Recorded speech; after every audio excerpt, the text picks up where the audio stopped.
नमस्कार विद्यार्थी मित्रांनो, पालकांनो, मी डॉक्टर देवश्री महाजन माऊली करिअर काउन्सिलिंग तर्फे पुन्हा एकदा तुमचं आपल्या यूट्यूब चॅनलला स्वागत करते। जर तुम्ही आतापर्यंत सबस्क्राइब केलं नसेल तर नक्की लवकरात लवकर सबस्क्राइब करा, म्हणजे सर्व जे नीट रिलेटेड अपडेट्स आहे ते तुमच्या नोटिफिकेशन बारमध्ये येऊन जातील आणि सर्व तुम्हाला वेळेनुसार सर्व जे वेळापत्रक आहे, सर्व जे अपडेट्स आहे ते सर्व टाइम टू टाइम तुम्हाला भेटतील। तर या व्हिडिओमध्ये मेनली आपण जो स्कोर वर्सेस रँक आहे ते बघणार आहोत, कारण मोस्टली आपल्याला खूप रिक्वेस्ट आले या व्हिडिओबद्दल, कारण आपल्याला आपली रँक माहिती आहे, आपली आता ऑल इंडिया रँक काय आली आहे आपली स्कोरनुसार ते आपल्याला समजलंय, पण आपल्यासोबत अजून कॉम्पीट करणारे किती मुलं आहेत ते समजण्यासाठी आपल्याला हा व्हिडिओ शेवटपर्यंत बघणं खूप गरजेचं आहे। आणि हा व्हिडिओ फक्त असं नाही की फक्त टॉपच्या विद्यार्थ्यांसाठी किंवा फक्त मिडलच्या विद्यार्थ्यांसाठी, तर आपण एकदम लास्ट 11 लाख रँकपर्यंत आपण हा व्हिडिओ जो आहे तो बनवलेला आहे, म्हणजे पूर्ण डिटेल्स आपण या व्हिडिओमध्ये आता टाकणार आहे। म्हणजे सर्व जे डिटेल्स आहे स्कोर अकॉर्डिंग, मग ते 700 असो 750 किंवा 700 स्कोर अकॉर्डिंग, सर्व स्कोर अकॉर्डिंग आपण इथं जो ऑल इंडिया रँक आहे तो डिस्कस करणार आहे। म्हणजे कोणाला गव्हर्नमेंट सीट भेटेल, कोणाला प्रायव्हेट सीट भेटेल, ते सर्व डिपेंड करतो ऑल इंडिया रँकवर। आणि तुम्ही जर म्हणाल की सर्व मार्क्सच इम्पॉर्टंट राहतात, रँक कुठे इम्पॉर्टंट असते, तर मोस्टली जेव्हा तुम्ही काउन्सिलिंगमध्ये बघता तर तुमचे मार्क्स कुठेच बघितले जात नाही, तर मोस्टली तुमची रँक महत्त्वाची असते। कारण मी तुम्हाला असं पण एक एक्झाम्पल दिलं आहे मार्क्समध्ये, जे माझ्याकडे जे स्टुडंट्स आहेत त्यांच्या अकॉर्डिंग तुम्हाला तिथे समजेल की फक्त एका स्कोरवर सुद्धा 1000-1200 विद्यार्थी असतात, आणि ते फक्त आम्हाला माहिती आहे म्हणून। बाकीचे जर तुम्ही ओव्हरऑल बघितलं तर अराउंड 2-3 हजार पण विद्यार्थी एका स्कोरवर असतात, म्हणजे त्यांची पण ऑल इंडिया रँक 2-3 हजारने डिफर करत असते, किंवा एका मार्काने पण खूप रँक डिफर करते। तर मोस्टली जर तुम्ही बघितलं तर एका सीटसाठी तुम्ही जर म्हणाल की किती रँक असेल, तर एका सीटसाठी तुम्हाला स्कोर नाही तर रँक बघावं लागेल मेनली। आणि जर तुम्ही महाराष्ट्र कोटामध्ये ॲडमिशन घेताय किंवा जर तुम्ही महाराष्ट्राची रजिस्ट्रेशन करताय, तर त्यासाठी आपण SMLवर ऑलरेडी व्हिडिओ बनवलेला आहे, आणि SMLमध्ये मी तुम्हाला पूर्ण जी ऑल इंडिया रँक सांगितलेली आहे। आणि तुम्ही जर मागच्या वेळेसचे कट ऑफ पण बघाल तर तुम्हाला ऑल इंडिया रँकच महत्त्वाची आहे, तुमचे मार्क्स कोणी विचारणार नाहीत। जे पण तुम्हाला विचारतील ते तुमची ऑल इंडिया रँक विचारतील, कारण सर्व जे कट ऑफ लिस्ट आहे, जे SML लिस्ट आहे, ती सर्व आपल्याला ऑल इंडिया रँक अकॉर्डिंग माहीत पडत असते। आणि जे मागच्या वर्षीची ऑल इंडिया रँक आणि ह्या वर्षीची ऑल इंडिया रँक आहे त्यामध्ये इतका फरक पडत नाही जेवढा मार्क्समध्ये पडत असतो। मार्क्समध्ये खूपच जास्त आपल्याला डिफरन्शिएशन दिसतं, 20-30 मार्कांचा फरक पडून जातो, पण तसं ऑल इंडिया रँकमध्ये राहत नाही। तर आज आपण सर्व जे स्कोर वर्सेस रँक ते डिस्कस करणार आहोत। हा खूप महत्त्वाचा व्हिडिओ राहणार आहे, आणि हे आपल्याला थोडं एक्सटेंड झालं कारण आपण सर्वांचे जे डिटेल्स आहे ते गोळा करत होतो, सर्व डिटेल्स आपण या व्हिडिओमध्ये टाकले, तर हा व्हिडिओ थोडा लेंदी होऊ शकतो। आता सर्वात पहिले जर आपण बघितलं तर 715 मार्क्सला ऑल इंडिया रँक 1 आहे, हे आपल्या सर्वांनाच माहिती आहे। नंतर 700ला 19 रँक आहे।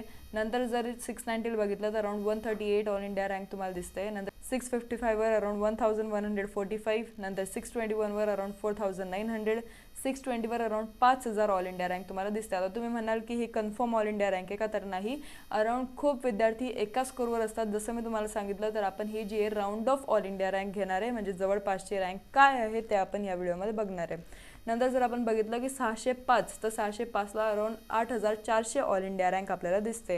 हे आपल्याला नीटच्या NTA ब्राउचरमध्येच दिसतं होतं, म्हणून हे आपण इतकं डिटेल्स गोळा केले नाही आहे। 605ला इतके रँक आहे, 596ला 11250 आहे। आपले पुढचे जे रँक आहे ते आपल्यासाठी जास्त महत्त्वाचे आहे। नंतर 587ला अराउंड 14750, 585ला 17520। हे जस्ट तुम्हाला मार्क्समधला डिफरन्स दाखवायसाठी मी हे जवळचे मार्क्स घेतलेले आहे, की फक्त 3 मार्काचं डिफरन्स राहिलं तरी तुम्हाला ऑल इंडिया रँक किती जास्त डिफर्ड दिसते, म्हणजे तुम्हाला भरपूर हजारांनी जी ऑल इंडिया रँक आहे ती डिफर झालेली दिसते तिथं।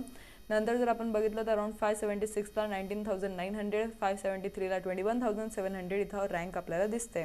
नंतर 570ला अराउंड 23170। आता हे सर्व रँक तुम्ही इथं बघू शकतात। 570 नंतर आपण 560 डिस्कस करू, तर अराउंड 30,000 तिथं 560ला रँक आहे। 552ला बघायला गेलं तर 35,900 इथं रँक आपल्याला दिसते।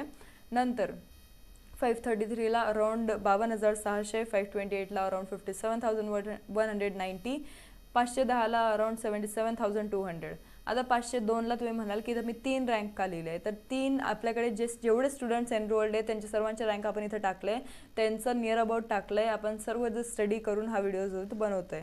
तर मेनली जर आपण बघितलं की 502ला 3 रँक काय, तर 3 रँकवाल्या आमच्याकडे 502 असलेले मुलं आहे, विद्यार्थी आहे।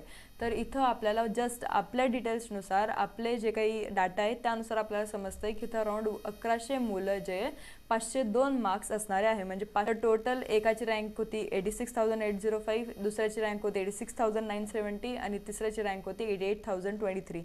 तर असे 3 रँक असणारे 502 मार्क्सवाले विद्यार्थी आहे. तर असं डिफर होत असतं मार्क्स आणि वर्सेस रँक.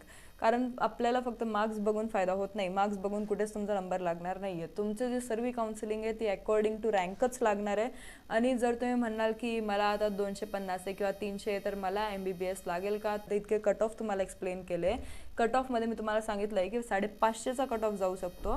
तर 550वरून तुम्हाला वाटतं का की 350वर जो कट ऑफ आहे तो येईल. जर तुम्हाला डीमला पण ॲडमिशन घ्यायची आहे तरी तुम्हाला 350 मार्क्स तरी सेफ म्हणून चालावं लागेल. जर तुमचे 350 प्लस किंवा 300 प्लस असतील तर तुमचा डीमला नंबर लागेल. जर तुम्ही म्हणताय की 250 मार्कांवर मला MBBS घ्यायचं आहे आणि मला जास्त पैसे पण भरायचे नाही आहे तर ते इम्पॉसिबल आहे. आणि तुम्ही म्हणताय की मग UPमध्ये ट्राय करू शकतो का आम्ही, तर ते आता तुम्ही UPच्या काउन्सिलरला विचारा. आम्ही मेनली MP, गुजरात, कर्नाटक आणि महाराष्ट्राची काउन्सिलिंग करतो. आम्ही UPची काउन्सिलिंग तर करत नाही, तर आम्हाला त्याबद्दल माहीत नाही. जर तुम्हाला करायचं असेल UPमध्ये तर तुम्ही त्यांच्यासोबत कॉन्टॅक्ट करू शकतात. आम्हाला इतके प्रॉपर एक्सपिरियन्स नाही आहे, UPचे इतके चांगले एक्सपिरियन्स नाही आहे, म्हणून आम्ही तिथं सजेस्ट करत नाही. आणि आम्ही फक्त काउन्सिलिंग यासाठी नाही करत की आम्हाला पैसे पाहिजे आणि बाकी विद्यार्थी तिथं गेले मग ते शिको नको शिको तो त्यांचा प्रश्न, अशी आपली काउन्सिलिंग होत नाही. आपलं इन फ्युचर आपल्या स्टुडंट्सला काहीच प्रॉब्लेम नको व्हायला असं बघून आपण काउन्सिलिंग जे ते करत असतो. असं बघून आपण स्टुडंट्स जे ते कॉलेजला पाठवत असतो. म्हणजे जे कॉलेज आम्ही स्वतःहून बघितले त्याच कॉलेजला आपण स्टुडंट्सला पाठवतो, म्हणजे पुढे त्यांना काहीच प्रॉब्लेम येत नाही. आता UPचे कॉलेजेस आपण काही बघितलेले नाही आहे, त्यात आपला ते एक्सपिरियन्स तिथला वाईट आहे म्हणून आपण तिथे स्टुडंट्स पाठवत नाही. कारण उगाच इथं सेफ नसल्यामुळे किंवा सिक्युअर सराउंडिंग नसल्यामुळे तिथं आपल्या स्टुडंट्सला पाठवणं थोडं रिस्की आहे आणि म्हणून आम्ही तिथली काउन्सिलिंग करत नाही. आणि तिथं फसवणूक खूप होते. आता तुम्ही म्हणाल की आम्हाला डिपॉझिट मागितलं आहे 2-3 लाख रुपये, तर तुम्ही द्या, बिंदास द्या. पण मी तुम्हाला शेवटी हे एवढंच सांगेल की सर्व जे ते मेरिट थ्रूच होत असतं.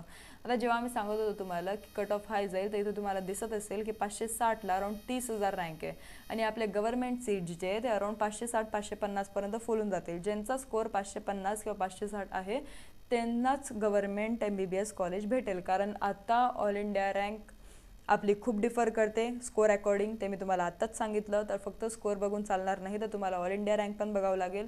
आणि त्यात गव्हर्नमेंट सीट्स आपले कमी आहे, MBBSचे आता वाढलेत ते वेगळी गोष्ट. पण तरी तुम्ही जर 560 किंवा 550वर तुम्हाला जर ऑल इंडिया कोटाची काउन्सिलिंग करायची असेल तर तुम्हाला सेफ स्कोअर धरावं लागेल 560च. जर तुम्हाला 550 पण असेल तरी ते सेफ धरले जाणार नाही. पण तुम्ही जर स्टेट काउन्सिलिंग करताय तर स्टेट काउन्सिलिंगचं मेनली जे कट ऑफ आहे ते कमी जात असतं, म्हणून तिथं आपल्याला 550 किंवा 540मध्ये पण कॉलेज भेटून जाईल. गव्हर्नमेंट कॉलेजची गोष्ट चालू आहे. आणि जर तुम्ही म्हणाल की प्रायव्हेट तर सेमी गव्हर्नमेंटमध्ये आपण ऑलरेडी डिस्कस केलं की 510-520 पर्यंत जर तुमचे मार्क्स असतील तर तुम्हाला सेमी भेटेल जनरल कॅटेगरीसाठी. आता हे आपण ऑलरेडी डिस्कस केलं. हा आपण कट ऑफ ऑलरेडी सांगितला होता आधीच्या व्हिडिओजमध्ये, सर्व मी एक्सप्लेन केलं आहे. नंतर जर आपण बघितलं तर अराउंड 494 म्हणजे अराउंड 500 मार्क्ससाठी 98,500चा आपल्याला ऑल इंडिया रँक दिसतोय. आता हे तुम्ही बघून घ्या. बाकीचं आपण बघू 445चा म्हणजे अराउंड 450 पर्यंत किती राहील, तर अराउंड 1,74,000 आपल्याला ऑल इंडिया रँक दिसतंय. म्हणजे टोटल आपल्याला 64,000 जे स्टुडंट्स आहेत त्यांचा डिफरन्स दिसतोय एवढ्या मार्कांमध्ये, 500 ते 450मध्ये. नंतर जर आपण बघितलं तर अराउंड 426 स्कोरवर 2,13,000 रँक आहे. नंतर 417वर अराउंड 2,32,000 आहे. 283वर अराउंड 6,66,100 आहे. नंतर 279वर अराउंड 6,84,900 आहे. आता जर आपण बघितलं 255 म्हणजे अराउंड 250वर किती आहे तर 7,87,800 आणि 208वर 10,22,300 आणि 190 सर्वात कमी स्कोअर असणारं स्टुडंट आहे ज्याचे मार्क्स आहे अराउंड 11,17,800 म्हणजे याच्याहून पण कमी असतील. जर आपलं क्वालिफिकेशन 177 आहे तर 178 वाला पण स्टुडंट असेल, त्याचा स्कोअर त्याची रँक आपल्याला अजून काही माहीत नाही आहे. आपल्याला लोएस्ट स्कोअरवाला जो आहे तो 190चा माहीत होता म्हणून आपण 190 घेतलं आहे.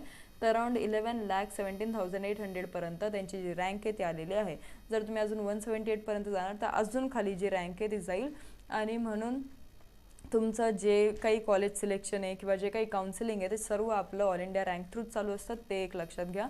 बाकी जर तुम्हाला काही पण डाऊट असला तर नक्की व्हॉट्सअपला मेसेज करा. जर तुम्हाला काउन्सिलिंग घ्यायची असेल तर आपले खूप कमी सीट्स उरले, आपले बॅचेस वाईज काउन्सिलिंग होत असते, तर तुम्ही या नंबरला कॉन्टॅक्ट करू शकता. 8275518480. जर तुम्हाला वाटतंय की फ्रँक आणि प्रॉपरली काउन्सिलिंग झाली पाहिजे तरच तुम्ही कॉन्टॅक्ट करा. जर तुम्ही एक्सपेक्ट करताय तुमचे कमी मार्क्स घेऊन की आम्हाला कमी बजेटमध्ये MBBS भेटेल का, तर ते शक्य होणार नाही. आणि तिथं पण आम्ही तुम्हाला जेव्हा तुम्ही भेटायला याल तेव्हा पण हेच सांगणार आहे की असं काही आम्ही करत नाही, असं काही आपल्याकडनं शक्य होत नाही. जे मेरिट लिस्ट सर्व होईल तेच होईल. आपलं काही घरचं कॉलेज नाही आहे की आपण तिथं डायरेक्ट जाऊन ॲडमिशन घेऊ. आता तुमचं कोणी रिलेशनमध्ये असेल तर तुम्ही विचारपूस करू शकता. तुमचं तिथं काहीच होणार नाही हे मी तुम्हाला आधीच सांगते. तुम्ही तिथं विचारून या, ते तुम्हाला सांगतील की आपण नंबर लावून देऊ. पण शेवटच्या राऊंडला आपल्याला असं समजतं की आपला नंबर कुठेच लागलेला नाही आहे आणि आपली घरी बसायची वेळ आलेली आहे. म्हणून असं काही नको व्हायला. म्हणून जो काउन्सिलर आहे तो प्रॉपर शोधा. तुम्हाला असे पण भेटले असतील की 350 मार्क्सवर ते तुम्हाला सांगताय की तुम्हाला आम्ही कन्फर्म MBBS देऊ.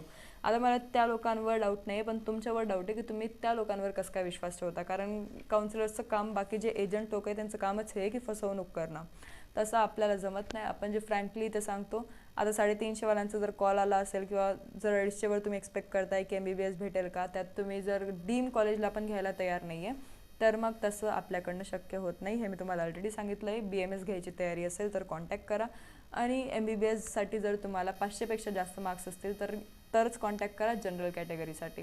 बाकी उगाच MBBS भेटेल का हे क्रॉस क्वेश्चन्स व्हॉट्सअपला करू नका. एकदा जेव्हा रिप्लाय दिलं जातं आहे की नाही भेटणार किंवा भेटणार आहे, तर मग ते तुम्ही एक्सेप्ट करा की आपल्याला भेटणार आहे किंवा नाही भेटणार आहे.